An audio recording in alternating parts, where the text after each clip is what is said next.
Aujourd'hui, est-ce que c'est possible de lever le voile ensemble et savoir concrètement d'où nous vient ton magnifique glow-up?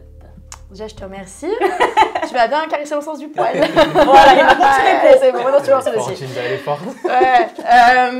Non, mais déjà, qu'est-ce que j'ai l'air gnangnan quand je parle en story, je suis choquée. Oh mon Dieu, il me met des tartes. Mais oui, je peux le dire. Après, je suis pas fan de ça, moi, de d'énumérer, tu sais, opération par opération, puisque j'estime que c'est comme ça que tu influences les jeunes à faire de la chirurgie esthétique, tu vois.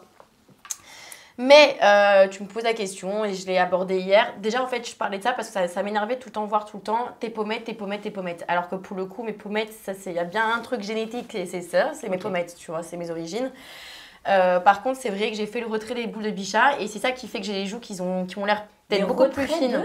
Ah, les boules de bichat. Retrait de boules de bichat. Ah, les boules de bichat, c'est fait pour avoir la mâchoire saillante, c'est ça, non? C'est pour creuser tes joues. Ça fait le contraste en fait entre ouais, là exactement. et le bas, et c'est pour ça en fait qu'on pense que mes pommettes sont refaites, c'est parce que du coup, en creusant là, forcément c'est logique. Ça fait ressortir. Ça fait grave ressortir ici, tu vois. Okay. Et parce que je prenais du poids beaucoup au niveau du visage, même si j'étais toute fine, tu vois, j'avais une grosse tête et je ressemblais à un coton-tige et ça m'énervait.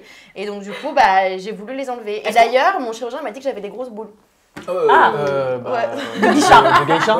Bichat. Non, mais c'est vrai, il m'a dit. Parce que c'est pas tout le monde. Non, mais c'est pas tout le monde qui peut se faire cette opération-là. Non, mais tu peux lui dire que c'est boule de bichat, pas geisha. Non, geisha, c'est autre chose, chérie. Voilà. Oui. On en parlera plus tard. On en parlera avec la meuf. Mais je rêve où il y a de la drague dans l'air. Il y a quelque chose. Il y a quelque chose, mais Zinda. je cautionne pas, par Ouais, contre. Alors. On est pro. Mais par contre, est-ce que tu peux nous dire clairement ce que tu as refait, ça ira plus vite? Alors, ce qui irait plus vite, c'est de dire ce que j'ai pas refait, je pense. Si tu vas par là. Ce que j'ai refait mon nez, ça vous savez, je l'ai dit. Je l'ai fait 2 fois.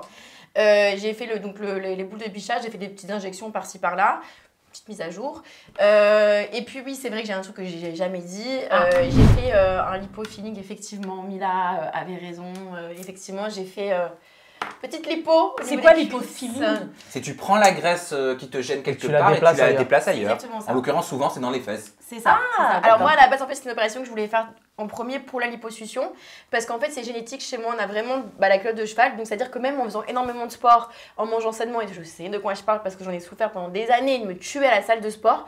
Quand c'est génétique et que c'est ta répartition, tu ne peux rien faire. Ouais. C'est ta morpho, c'est comme ça. Et surtout, la culotte des chevals chez les femmes, c'est terrible. Et donc, c'est pour ça que j'ai fait ça. Et après, sur le moment, le chirurgien m'a dit: est-ce que tu voudrais que je te réinjecte du coup la graisse que je vais t'enlever? Oh bah, tant qu'on y est. Tant qu'à faire, Voilà. envoie. Ouais, merci pour ta franchise et ton honnêteté. Parfait. Angèle Salentino,